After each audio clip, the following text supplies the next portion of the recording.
Bonjour à tous, bienvenue dans Good Morning Amenities. On se retrouve donc aujourd'hui avec plaisir pour une nouvelle émission. Donc j'espère que vous êtes bien installés, que vous avez votre petit mug habituel.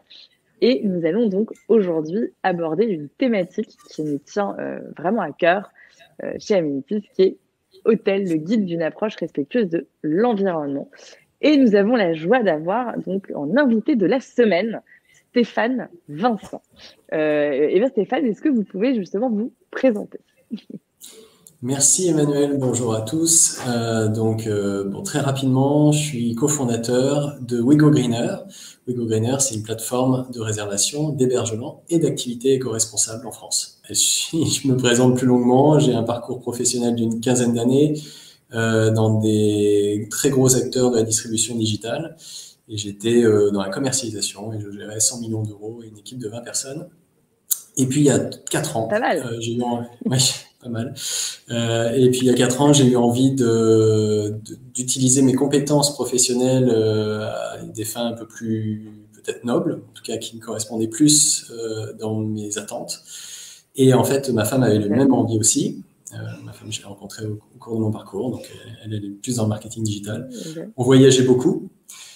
Et on s'est rendu compte que nous-mêmes, on faisait des efforts pour mieux consommer, pour réduire notre impact, comme on dit. Et en fait, on s'est rendu compte qu'on avait des solutions facilitantes, des applications pour mieux consommer au quotidien de la nourriture, pour mieux s'habiller éventuellement, mais pas forcément pour mieux voyager. Voilà. Donc, et nous, personnellement, ça nous a pris 8 heures pour trouver un hébergement éco-responsable qui correspondait en tout cas à nos attentes. Et là, on s'est dit, mais c'est fou que ça n'existe pas. Et il y a donc 2 ans, on a tout arrêté et on a lancé WeGoGreener il y a 1 an et demi, le 20 mars exactement, 3 jours après le premier confinement. Voilà. Donc, très bon timing. Sympa. Sympa, une bonne première année. Idéal. Et très, très beau projet. Nous, vous le savez, pourquoi on vous reçoit aussi, c'est parce que ça nous tient à cœur, cette démarche justement durable. D'ailleurs, je le précise, et pour info, c'est vrai que on a plusieurs milliers de partenaires chez Amenities. C'est vrai que pour toutes les personnes qui s'inscrivent dans une démarche écologique, on donne systématiquement 10% de réduction. Donc voilà, c'est quelque chose qui est important pour nous, de donner des avantages justement à tous ces propriétaires hôteliers qui s'inscrivent dans cette démarche durable. Donc voilà. Donc, ravi d'aborder ce sujet avec vous aujourd'hui. Un petit sommaire bien rapidement. Good Morning Amenities, vous savez ce que c'est votre émission préférée qui a lieu tous les mardis à 14h. L'idée, c'est d'aborder une thématique par semaine avec justement un invité. Et on parle toujours c'est une discussion toujours spécialisée pour les hôtels, les propriétaires de gîtes, chambres d'hôtes, etc. Tous les acteurs, en fait, de milieu de l'hébergement peuvent trouver tout un tas d'astuces dans chaque émission. Aujourd'hui, on va se focaliser sur les avantages d'une approche justement respectueuse de l'environnement, les étapes justement pour une bonne transition écologique, et ensuite des astuces pour valoriser sa démarche durable en ligne. Et à la fin, le moment du cadeau, qui cette fois-ci est un cadeau qui sera généreusement offert par Stéphane et que vous aurez donc en fin d'émission. Donc voilà. C'est parti. Suspense. C'est parti. Et bien du coup, Stéphane, est-ce que ça vous va si vous commencez justement par nous parler de la demande des voyageurs, parce que c'est aussi répondre à un vrai besoin, tout cela. Donc parlez-nous un petit peu de la demande des voyageurs et en gros, est-ce que c'est facile à faire tout ça? Alors, effectivement, avant de commencer, on va parler un peu du contexte. Donc, je pense qu'une très grande partie d'entre vous est au courant, mais finalement peut-être pas tout le monde, donc c'est bien d'en reparler. Aujourd'hui, les derniers sondages, même avant Covid, donc ça a dû encore augmenter depuis, mais en 2019, on avait 73% des voyageurs qui déclaraient vouloir séjourner dans un établissement éco-responsable. En clair, ils étaient prêts à changer leurs habitudes ou en tout cas vouloir favoriser un établissement qui était dans une démarche éco-responsable tout simplement pour diminuer leur impact. Ça, c'était avant le Covid, donc on peut imaginer que ça s'est amplifié, c'est énorme. Mais évidemment, il y a toujours un mais, ça c'est du déclaratif. Donc il y a le dire, et on a souvent envie de déclarer qu'on a envie de faire des choses qui ont un impact positif, qui sont valorisantes. Voilà, bien, tout simplement. Et puis après, il y a la réalité. Et en fait, entre deux, pour nous, justement, ce qui manquait, c'est ce facilitateur, cet élément qui fasse que, eh bien, clairement, ce que ont permis Airbnb, Booking et consorts en révolutionnant un peu le marché, mais en facilitant finalement un accès pour les voyageurs comme pour les autres, eh bien, on s'est dit, il manque une OTA, il manque un outil facilitant entre les deux. Donc, qu'est-ce que c'est d'abord une démarche éco-responsable? Alors là, il y a plein de définitions. Moi, je vais vous la faire très, très simple. C'est tout simplement, pour nous, un établissement qui est volontaire et qui a inscrit dans son plan de route de diminuer son impact. Et pour ça, il met des petites choses, des moyennes et des grosses choses en place qui lui prennent un peu de temps, moyennement de temps ou beaucoup de temps, et voire de l'argent, mais qui vont considérablement réduire son impact et donc l'impact de ses voyageurs. Le but, c'est vraiment de diminuer l'impact de l'établissement et donc du voyageur derrière lors de son séjour. Autre frein, évidemment, qui arrive, en plus des différentes... de cette déclaration de 73%, évidemment, c'est je déclare vouloir le faire, mais derrière, j'ai des idées préconçues, ce qu'on appelle des préjugés, et donc des préjugés qui sont tenaces, de moins en moins valables, mais qui sont encore présents. Donc évidemment, il y a le préjugé envers les autres, et il y a les autres envers les voyageurs. Et donc, c'est là où on va parler justement de la partie des problèmes, on va dire, superficiels, et notamment des préjugés qui ne sont plus du tout d'actualité. Donc, quels sont-ils, ces préjugés? Alors, il y a les préjugés des voyageurs envers les autres. Donc là, c'est clairement tout de suite ce qui revient à l'esprit dans les sondages, enfin qu'on a fait nous-mêmes, mais ce qu'on peut retrouver ailleurs, c'est ça va être moins confortable, ça va être plus cher, ça va être du greenwashing, ça revient quand même assez fréquemment. Ouais. Donc évidemment, tout n'est pas rose, mais dans la très très grande majorité des cas, c'est pas du tout le cas. Et ça, aujourd'hui, on peut en parler parce qu'on a mis l'hébergement et qu'on est capable de vérifier, comparer, voilà. Ensuite, il y a envers les voyageurs, les autres envers les voyageurs. Alors là, c'est aussi pareil, il y a des stéréotypes qu'on a tous en tête. Mais quelqu'un qui veut voyager de manière plus écologique est forcément un hippie ou est forcément a beaucoup plus d'argent et plus aisé puisqu'on pense que c'est plus cher, ou est forcément plus âgé parce que il a le temps de prendre le temps, ou alors c'est un ancien 168ard, donc ça revient un peu avec un hippie. Non, voilà, les personnes dans une démarche durable ne sont pas forcément des illuminés qui vivent pieds nus.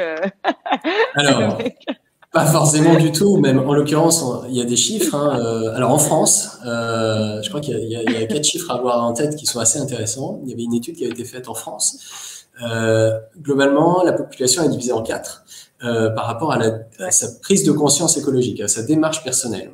Donc, il y a une partie, on va faire tout de suite ceux qui sont contre, qui n'y croient pas. Il y a 10% de la population qui pense que tout va bien et qu'il n'y a pas besoin de changer et que voilà, et qui sont prêts à faire aucun effort, ne pas prêts à faire des efforts et qui sont même éventuellement accélérés. Voilà, 10%. Je juge pas, c'est juste, c'est factuel. Il y a une personne sur 10. Aux États-Unis, il y en avait à peu près un peu plus à un moment. Ensuite, il y a 3% de la population qui sont des personnes dont la prise de conscience écologique est très avancée, qui sont même éventuellement en rejet de la société, qui souhaitent déconsommer, qui souhaitent, même arrêter de voyager potentiellement, ou en tout cas voyager vraiment différemment. Donc on imagine, là pour le coup, ça rentre un peu dans les stéréotypes qu'on imagine, mais donc factuellement c'est 3% de la population. Ensuite, il y a 17%, à peu près 17, je crois que c'est 16% de la population qui est dans une prise de conscience écologique grandissante. Donc là, c'est clairement les personnes qui vont chercher activement à diminuer leur impact sans pour autant tout arrêter. Donc, ils vont favoriser leur vélo au lieu de la voiture quand ils le peuvent. Ils vont favoriser le circuit court pour la nourriture au lieu du supermarché quand ils le peuvent, encore une fois, etc., etc. Et ensuite, il y a 71% de la population, donc ça rejoint aussi un peu les 73, mais 71% de la population qui est dans une prise de conscience naissante, c'est-à-dire qu'ils sont au courant, ils ont envie d'évoluer, mais ils attendent des éléments facilitateurs pour aller plus loin. Bon, c'est encore un sujet différent, mais tout ça pour dire que finalement, il y a 90% de la population qui peut être concernée par le tourisme vert, durable, responsable, enfin on l'appelle comme on veut, mais par un tourisme un peu plus écologique. Voilà. Et le dernier préjugé qui est clairement celui qui revient le plus souvent, et même dans mon entourage proche, clairement, on pense tout de suite toilette sèche. Et donc, alors sans juger les toilettes sèches qui peuvent avoir beaucoup d'avantages clairement et hygiéniques aussi, c'est tout de suite un frein mental qu'on se met et il n'y a pas que des établissements avec des toilettes sèches. On peut avoir un niveau d'éco-responsabilité élevé et sans avoir de toilettes sèches. Sans parler trop de... Moi, je suis pas là pour vendre ma soupe, hein, mais l'idée, c'est...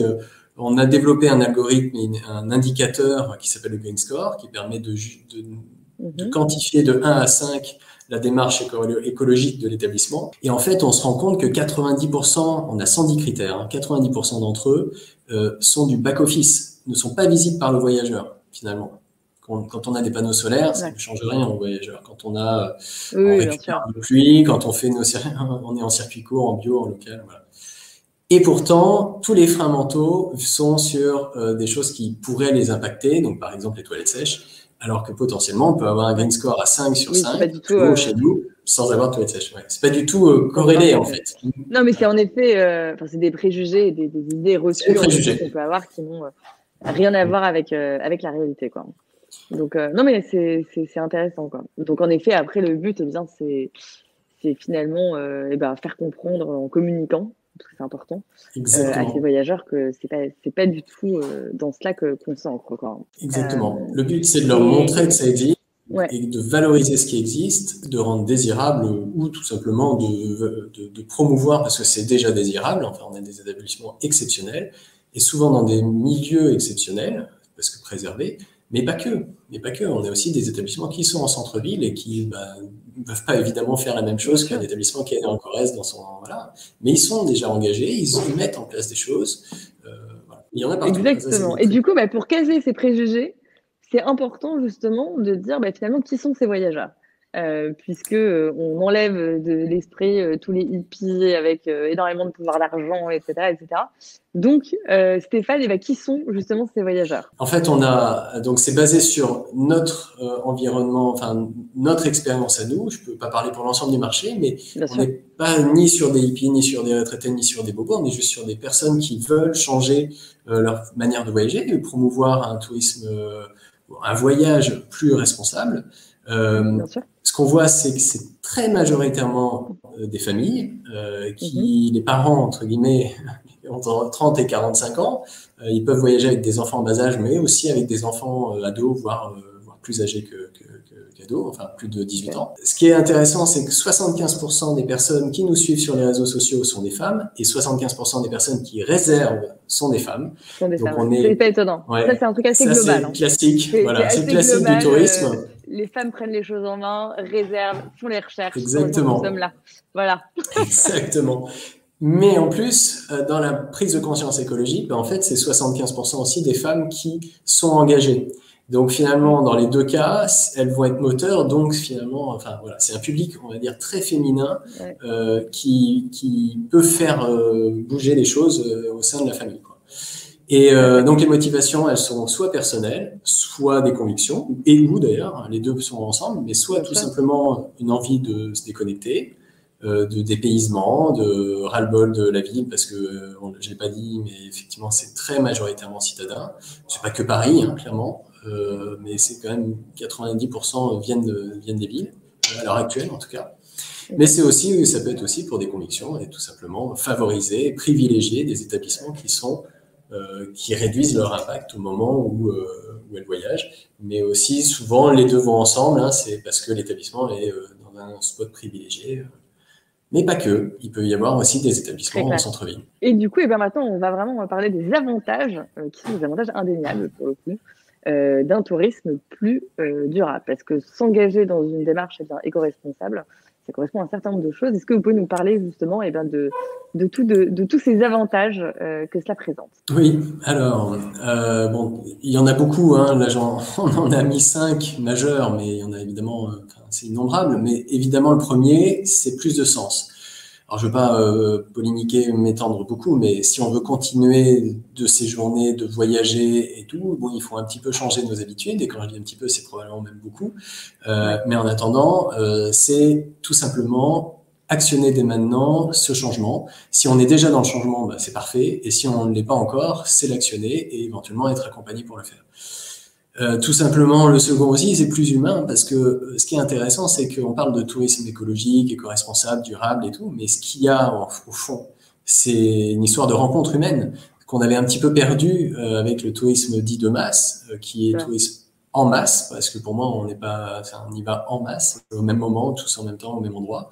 Et pareil, je juge pas, je jette pas la pierre. D'abord, j'ai été un des nombreux touristes en masse à l'autre bout du monde, et je le fais encore aujourd'hui de temps en temps quand je décide d'aller à la plage en même temps que tout le monde.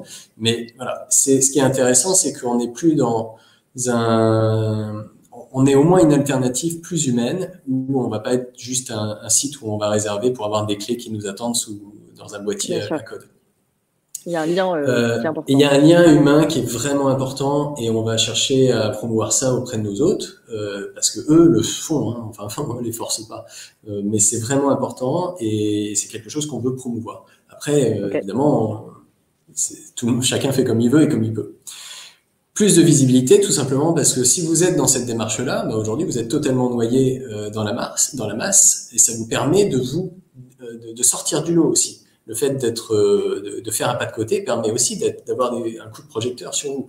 Il y a 150 000 établissements touristiques en France, donc aussi pour sortir du lot, il faut aussi se différencier. Donc ça peut être une façon de se différencier. Et c'est pour ça qu'on a créé WeGoGreener aussi, c'est pour permettre tout cela d'être visible. Sans pour autant, s'ils souhaitent rester sur les autres plateformes, évidemment, ils restent sur les autres plateformes. Oui, l'un n'empêche pas l'autre. L'un n'empêche pas l'autre. Plus d'économie, alors ça, on n'y pense pas tout le temps, mais effectivement, la volonté d'être sur un tourisme plus durable, c'est aussi de faire des actions, on va les voir après. Quand on fait moins, on consomme moins, souvent, c'est aussi moins dépensé, donc ça veut dire tout simplement concrètement des économies. Et quand on est un entrepreneur, enfin un directeur d'entreprise, c'est quelque chose, surtout en ce moment, je pense, qui compte. Et évidemment, plus longtemps, enfin c'est pas évident, mais plus longtemps, et ça je pense que ça va augmenter vraiment considérablement, des voyageurs qui sont dans ce genre de démarche-là sont dans une démarche plus slow aussi, et cherchent à diminuer aussi leur impact, leur empreinte de transport, et naturellement, ils vont avoir tendance à rester plus longtemps. Donc, si on se dit qu'ils ont 25 jours dans l'année, ils séjournent plus longtemps, donc plus longtemps chez vous, au passage, s'ils sont restés. Donc, c'est très, très intéressant parce que finalement, il y a moins de turnover et il y a quand même moins de vacances. Ce qui est important. On cherche quand même globalement à avoir des séjours. Ce qui est quand même le plus important. Et oui, pas le plus important, ce qui est primordial quand on est hôtelier et qu'on cherche ce qui compte à la fin. Très, très clair. Et génial. Ouais. Et après, donc voilà, vous avez compris, hein, il y a tout un nombre d'avantages et il y en a bien au-delà de ça. Et après, on va parler justement des étapes, pour le coup, pour une transition écologique. Donc, il y a une règle pour réduire justement les déchets. C'est la règle des 4 R que vous devez certainement connaître. Donc, le premier R, c'est refuser, c'est-à-dire est-ce qu'on peut se passer de certaines choses. Donc voilà, c'est se tourner finalement vers l'indispensable, se poser la question de est-ce que les clients ont-ils vraiment besoin de cela. Le deuxième R, c'est réduire. Donc c'est la notion de volume qu'on essaie d'éviter. Est-ce qu'on peut diminuer le nombre? Est-ce qu'on peut mettre l'objet que sur demande? Après, le troisième R, c'est remplacer. Est-ce que c'est possible de remplacer par justement une matière recyclable? Et enfin, le dernier, c'est recycler. C'est, que faire du déchet? Donc ça, c'est les 4 R. C'est un truc tout bête, assez simple, donc pour se souvenir, et qui permet déjà d'avoir des règles, entre guillemets, pour se mettre dans une démarche durable. Si on se pose déjà ces 4 questions, c'est pas trop mal. Donc c'est une posture, en fait. C'est juste une posture à avoir, perso, voire pro, et avec tout son staff, si on a beaucoup de staff. Enfin voilà, c'est juste avoir un changement de posture qui, petit à petit, va faire son effet. Donc, souvent, dans pas mal de décisions, on peut se demander est-ce que je peux refuser ça? Est-ce que je peux le réduire? Exactement. Et ça a un impact écologique et économique, hein, c'est une évidence quand on le voit comme ça. Donc oui, alors après réduire les déchets, on prend toujours un exemple dans le Good Morning Amenities qui est le domaine de Nira. Voilà, on part d'un hôtel pour justement que concrètement on voit à quoi cela correspond. Donc le domaine de Nira décide d'entamer sa transition écologique. Depuis toujours, le personnel sert systématiquement les clients avec des pailles en plastique. Et on se dit, OK, il est temps de bannir cette mauvaise habitude. Donc, on va reprendre les 4 R. Refuser, les clients n'ont pas réellement besoin d'une paille dans chaque boisson. On ne pense pas que ce soit un indispensable, on est bien d'accord. On peut, on peut consommer sans avoir besoin d'une paille. La notion de réduire, c'est justement le faire sur demande, parce que finalement, vous vous rendrez compte à combien de clients vont vraiment faire cette demande d'avoir une paille. Donc, dans ce cas-là, on met des pailles sur demande et on est plus dans une démarche d'automatisation où à chaque boisson, il y a une paille qui va avec. Remplacer, donc 3e R, donc c'est se dire pourquoi pas, c'est sympa d'avoir une paille dans un cocktail, quelle est l'alternative? Remplacer le plastique par des pailles en carton, bambou, sucre, etc. Des alternatives, il y en a plein. Il y a d'ailleurs énormément d'établissements qui s'en servent. Et le dernier point, c'est recycler. Aujourd'hui, c'est possible de jeter le déchet dans le bac de tri ou de faire du compost. Donc voilà. Donc, exemple concret sur réduire les déchets. Bon, c'est assez basique, la paille, mais c'est vrai que c'est quelque chose qui parle à tout le monde. Et Stéphane, justement, si vous pouvez nous parler de changement d'habitude aussi alimentaire, puisque c'est un impact qui est quand même hyper important sur le changement climatique. Est-ce que vous pouvez nous parler un petit peu de tout ça? Oui, alors, on a dans ce qu'on va chercher à quantifier dans notre score, mais aussi à aider à accompagner dans l'évolution des établissements, il y a effectivement tout l'impact autour de l'alimentation qui est évidemment, encore une fois, qui pour moi maintenant est évident, mais qui ne l'est peut-être pas, mais qui est colossal. L'alimentation, c'est très facile à imaginer, mais des fruits qui sont pas de saison et qui viennent de l'autre bout de la planète, on parle beaucoup d'impact carbone, ont un impact carbone évidemment beaucoup plus élevé qu'un fruit de saison qui a moins de 10 km. On peut pas dire 3 km, mais même à moins de 50 km, même moins de 100 km.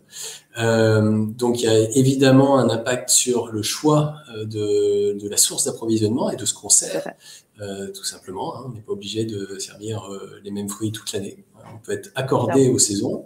Voilà. Et le primeur du coin, normalement, est capable de vous orienter si vous y connaissez rien et si c'est pas votre sujet, un domaine de prédilection. On n'est pas obligé de savoir tout sur tout. Il y a l'impact de la viande, l'alimentation carnée. On peut aussi, l'alimentation carnée elle est absolument colossale, son impact est colossal. Moi, je suis pas végétarien, je suis pas. Maintenant, j'essaye très fortement de diminuer. Voilà. Mais maintenant, je préfère manger moins mais mieux, donc beaucoup moins souvent et pour le coup me faire plaisir et c'est un vrai plaisir. Un vrai plaisir parce que ça sera bien meilleur et je mets plus le prix qu'avant. Au lieu d'acheter 8 fois de la viande, je vais en acheter une seule fois, mais ça sera bien meilleur. Beaucoup plus quali, tout à fait. Beaucoup plus quali. Et beaucoup plus local, potentiellement aussi. Et beaucoup plus...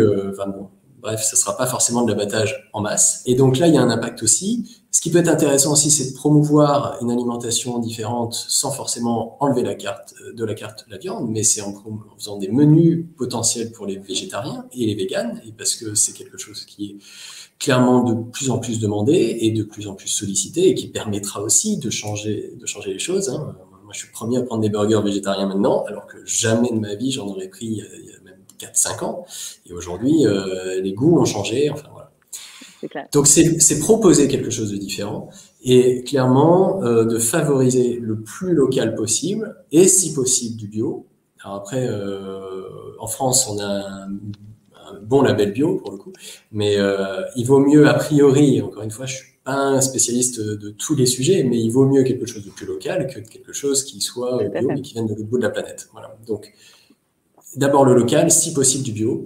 Et le bio, ça sera plus par rapport à la santé aussi, et à la santé des sols, pas que la santé humaine, et évidemment de saison. Mais voilà. Donc tout ça, ça paraît, on vous en a déjà parlé, peut-être que vous nous écoutez, vous dites, oui, c'est évident et je le fais depuis 10 ans, 50 ans. Et oui, c'est des bases qui sont importantes. Voilà. Ouais. Mais c'est des bases et c'est des premiers pas à changer. C'est plein de petits changements, mais qui ont un impact vraiment important. Surtout, vous qui recevez du public, vous pouvez éventuellement vous-même être un passeur de témoins, montrer, faire en sorte que vous n'avez qu'une viande sur votre carte, c'est peut-être un choix et parce que vous avez 2 plats végétariens, ça va peut-être choquer ou pas et ça va peut-être faire changer les choses. Clairement. Donc oui, les habitudes alimentaires ont un énorme impact et ça, l'intérêt et la chance qu'on a, c'est qu'on peut le changer du jour au lendemain et on peut le changer, contrairement à une construction. Voilà, c'est très simple. C'est des actions simples et immédiates. Ça ne demande pas des gros financements. On n'est pas en train de construire une nouvelle maison. On n'est pas en train de rénover une maison. Enfin voilà, c'est l'impact. Et pourtant, l'impact est colossal. Donc après, bien évidemment, ça passe aussi par réduire votre consommation énergétique. Donc le but, c'est de limiter eh bien, votre impact sur le changement climatique. Donc une des premières choses à faire, c'est faites appel à un professionnel pour justement repérer les fuites thermiques et optimiser votre isolation. La deuxième chose, c'est opter pour un fournisseur d'électricité durable. Donc il y a une liste en effet qui est à disposition, une liste comparative de l'ONG Greenpeace. Donc ça, très simple, vous consultez, vous avez la liste et ça vous permet eh bien, de vous inscrire dans une démarche durable avec votre choix de fournisseur. Et qui ne coûte pas forcément plus cher hein, que le fournisseur classique. Hein. On peut avoir ce préjugé de du coup ça va me coûter plus cher. Pas nécessairement. Et après, c'est communiquer, c'est-à-dire que le but, c'est vous avez des clients qui sont chez vous, il faut les sensibiliser. Donc, c'est-à-dire voilà, ne laissez pas les fenêtres ouvertes, faites leur part de votre engagement, de ce que vous pensez, et dites-leur que voilà, vous apprécieriez que les fenêtres soient pas ouvertes ou ce genre de choses. Ensuite, vous, dans votre quotidien, il y a des petites actions toutes simples que vous pouvez faire, type se désabonner bien de toutes les newsletters inutiles. En général, c'est plutôt du spam qu'autre chose en plus, hein, ce ne sont pas les indispensables. Donc ça, c'est une petite action à faire. Et ensuite, pareil, ça rejoint la communication avec vos clients et bien communiquer sur les moyens de rejoindre votre hôtel en transport en commun, en vélo, etc. Donner ces possibilités à vos voyageurs. Ça participe, chaque petite personne peut participer à cette action, chaque action à l'effort collectif. Donc voilà. Et après, Stéphane, il y a la partie diminuer la consommation d'eau. Parce que l'eau, c'est une ressource qui est quand même extrêmement précieuse. Donc, en 3 points, comment on peut justement simplement réduire sa consommation? Le premier, c'est une évidence, mais quand vous avez des fuites, au lieu de ne pas les réparer, il faut les réparer, parce que là, vous avez un impact aussi colossal de milliers de litres d'eau qui vont à l'année se perdre pour rien, et qui potentiellement, en plus, vous coûtent beaucoup d'argent. Mais on a tendance à pas forcément les rechercher, et pourtant il faut au contraire les chercher en amont, c'est proactif. Des réducteurs de débit, peut-être que tout le monde ne connaît pas, mais ça coûte 3 euros et ça a un impact énorme, ça divise par 2 à peu près le débit fourni, donc ça met de l'air en fait dans l'eau. Bon bref, je vous la passe, mais vous tapez réducteur de débit, vous trouverez des trucs très bien. Et donc ça va diviser par 2 votre facture d'eau au passage, et donc aussi par 2 les nombres de litres, les tonnes de litres d'eau utilisées. Et aussi faire passer des messages ludiques à vos hôtes et employés, et ça on va en parler par la suite, ça peut être des nudges, mais voilà, c'est trouver des alternatives. En fait, le but de tout ça, finalement, c'est d'avoir un ton un peu décalé, décomplexé, décomplexant. On n'est pas tous parfaits, enfin, en l'occurrence personne, je crois. On fait ce qu'on peut, on fait tout ce qu'on peut, mais faisons tous ensemble, quoi. Et comprenons pourquoi on essaye de le faire. Et si vous faites des efforts, évidemment, vous aurez peut-être envie que vos voyageurs eux-mêmes soient dans cet effort-là, cette démarche. Et après, ce qui est important aussi, c'est de mesurer vos progrès et de communiquer. C'est un petit peu comme dans tout dans la vie. Pour mesurer, il faut des indicateurs clés, pour le coup, qui vous permettent de mesurer et de voir quel est d'estimer quel est votre impact. Donc, ça peut passer par les litres d'eau utilisés par client par nuit, de vérifier tout ça. L'énergie consommée ou sauvée par an ou par nuitée. Ensuite, les tonnes de déchets évitées par an. Et ensuite, voir un petit peu, faire un état des lieux du nombre de fournisseurs locaux avec la distance moyenne. Donc après, ça c'est intéressant parce que ça vous permet de suivre où vous en êtes. Et ce qui est encore plus intéressant, c'est de communiquer justement sur vos résultats. Et communiquer, ça peut être sur votre site internet, sur les réseaux sociaux, voilà, un petit peu partout. Mais c'est vrai que c'est intéressant de voir un petit peu les progrès que vous avez faits et les impacts de toutes ces actions-là. C'est important. Je crois qu'il faut être fier de chaque petit pas et le faire savoir, parce que plus vous serez nombreux à en parler, plus on parlera du sujet, plus on parlera de vous aussi. Plus ça aura ça aura d'impact. Et donc, Stéphane, dites-nous. Alors, les nudges, je voulais en parler rapidement parce que je trouve que c'est extrêmement intéressant comme démarche. En fait, c'est des biais, c'est faire passer un message, mais de manière indirecte et plutôt positive. Donc, typiquement, voilà, j'en ai mis quelques-uns, mais on comprend le premier. On prend du papier et c'est un peu l'Amazonie qu'on déforeste en même Ouais. temps. Donc, c'est un peu brutal, mais subjectif. Enfin, c'est pas mal. Le Moi, ça second a un impact là, c'est clair. ah, c'est un impact. Le premier a un impact. Le second, clairement, c'est, je pense, un des plus connus. Alors, c'est pas forcément Ouais. sur ces trucs-là, mais c'est pour votre mégot de cigarette, au lieu de le mettre par terre ou dans l'eau, enfin, dans le caniveau, un mégot pollue des milliers de litres d'eau, donc c'est colossal à retraiter derrière. Eh bien, c'est tout simplement aller le mettre dans un cendrier. Et ben là, ils ont fait un nudge de chocolatine versus pain au chocolat. Et alors, évidemment, ça marche très très bien en France. Ça marcherait moins bien en J'imagine. Angleterre, mais on peut le retranscrire. Enfin bon, voilà, c'est quelques petits exemples, on comprend bien. L'exemple de l'assiette est intéressant aussi. On a parlé de la qualité de la nourriture, mais il y a aussi la quantité de la La quantité, nourriture. bien sûr, ouais. Et donc, bon, bah, on comprend pourquoi. Hein, si on mange une fois et demie plus, ça consomme une fois et demie plus, etc., etc. Eh bien, pour faire passer la chose, donc ça, je le dis aussi pour ceux qui voudraient perdre du poids, bah, ça a bien marché. On prend des assiettes plus petites et C'est vrai. on, Non, mais ça, on en c'est une met vraie moins astuce apparemment. psychologiquement. Voilà. Ouais. Mais donc, on n'est que dans la psychologie, mais dans une psychologie quand même positive.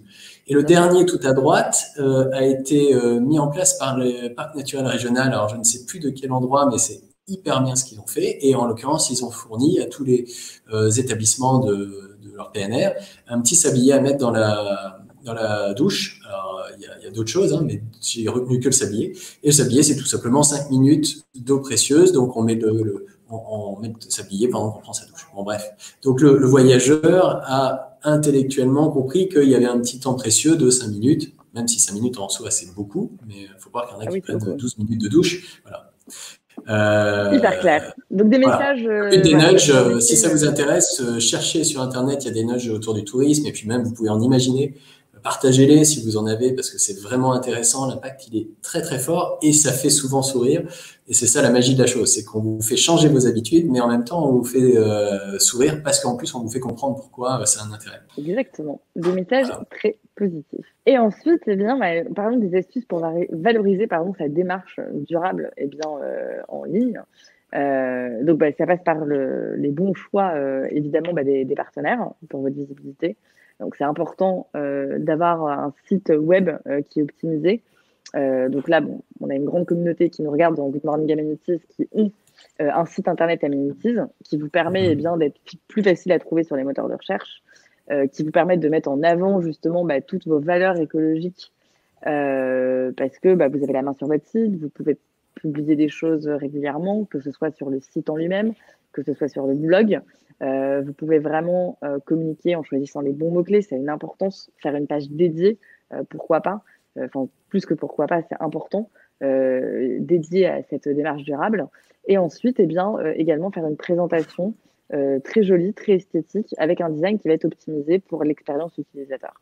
Le choix des couleurs a une importance, le choix de la police a une importance aussi.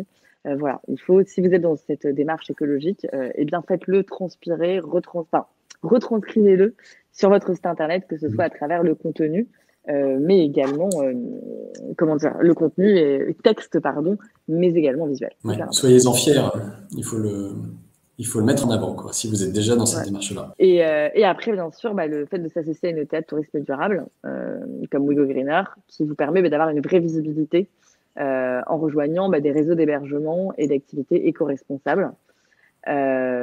Après, je pense que Stéphane, vous êtes peut-être plus à même d'en parler que moi, mais ça permet de recevoir des voyageurs en effet plus slow dans votre démarche, etc. Quoi. Voilà. Oui, et toute l'année aussi. Ce qui est intéressant, c'est qu'on va toucher un public qui cherche pas forcément à partir en même temps que les autres, en l'occurrence dans cette démarche-là. Là, on va parler plutôt des 17% dont je parlais en introduction, des 16-17%, mais qui, eux, vont vouloir... c'est pas le timing qui les intéresse, c'est le moment, c'est l'expérience, c'est l'endroit. On a des voyageurs qui sont prêts à attendre 8 mois pour aller dans un établissement spécifique. Donc, c'est l'expérience qu'ils vont y vivre. Donc, c'est ça qui est intéressant, c'est qu'on va changer un petit peu... on va aider en tout cas, on est un facilitateur pour changer un petit peu la donne de tout le monde en même temps, au même endroit. Voilà. Et après, bien sûr, il y a le fait de contacter des influenceurs du domaine. Donc, vous pouvez vous associer. On en a déjà parlé dans dans un Good Morning Amenities passé, des influenceurs en général. Mais c'est toujours une bonne idée de s'associer à un influenceur qui partage vos valeurs, tout simplement, parce que vous pouvez toucher une communauté qui est dans cette démarche-là, et parce que ça crée un bouche à oreille assez naturel, finalement, autour de votre établissement. S'associer avec les bons partenaires, En général, c'est ce qui fait aussi la différence. Et donc après, les réseaux sociaux, pour le coup, Stéphane, qui sont quand même les plateformes les plus pratiques et simples d'utilisation pour faire connaître et pour porter cette voix-là. Oui, tout à fait. Alors, bon, quand on s'y connaît pas trop, c'est un peu difficile, mais en soi, c'est vraiment l'axe de communication que nous, en tout cas, on favorise le plus, parce que clairement, on a des communautés et ça nous permet de les toucher directement. On est moins mais mieux. On est tous dans une logique de moins mais mieux. On a moins de voyageurs que des Airbnb, Booking et compagnie, mais par contre, 100% d'entre eux sont à la recherche d'alternatives, de dépaysement, de slow, etc.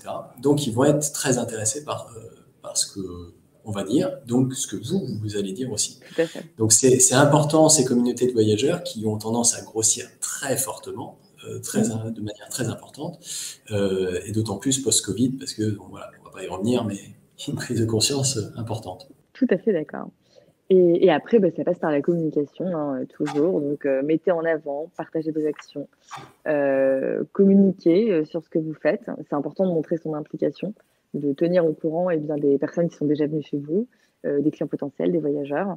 Voilà, donc ça crée une espèce de fidélisation naturelle quand vous communiquez autour des actions que vous réalisez. D'ailleurs, il y a un Good Morning Amenities sur les newsletters, donc n'hésitez surtout pas à le suivre. Ça vous donne des petits tips pour comment faire tout ça. Donc, voilà. Et le moment préféré, qui est le moment du cadeau, Stéphane. Ça a toujours été mon moment préféré de l'émission. Eh bien, je vous laisse annoncer le cadeau, puisque c'est Stéphane qui l'offre. Ce n'est pas Amélie. Okay. Donc, dites tout et après, j'explique comment participer. Donc, on propose un an sans commission chez WeGoGreener, sans commission avec la Sales, hors les frais bancaires. Les 2% de frais bancaires que nous avons et qu'on paye pour vous, puisque le paiement se fait chez nous, en ligne.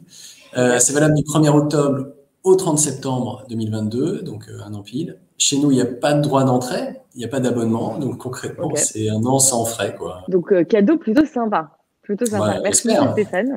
Avec plaisir.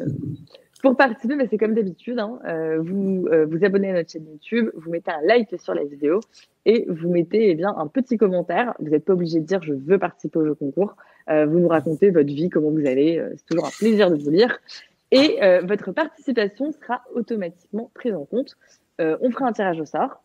Et donc, le regagnant, qui gagnera donc un an chez WeGoGreener sans les commissions, sera annoncé la semaine prochaine.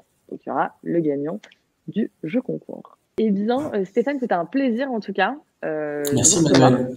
Plaisir partagé. Très, très sympa. Très, très sympa. C'est un sujet qui est intéressant. C'est important de sensibiliser. Nous aussi, on communique autour de ça à notre petite échelle. Donc voilà, c'est important de communiquer là-dessus. J'espère que ça a été utile, en tout cas pour toutes les personnes qui nous ont regardé. Et merci de toutes ces informations, Stéphane. C'est hyper sympa. Grand plaisir. Merci Manuel et bravo de le faire. Avec plaisir. À très bientôt. J'espère en tout cas que chez vous, vous allez très bien. Prenez soin de vous. C'est le plus important et on se retrouve la semaine prochaine. Au revoir. Au revoir.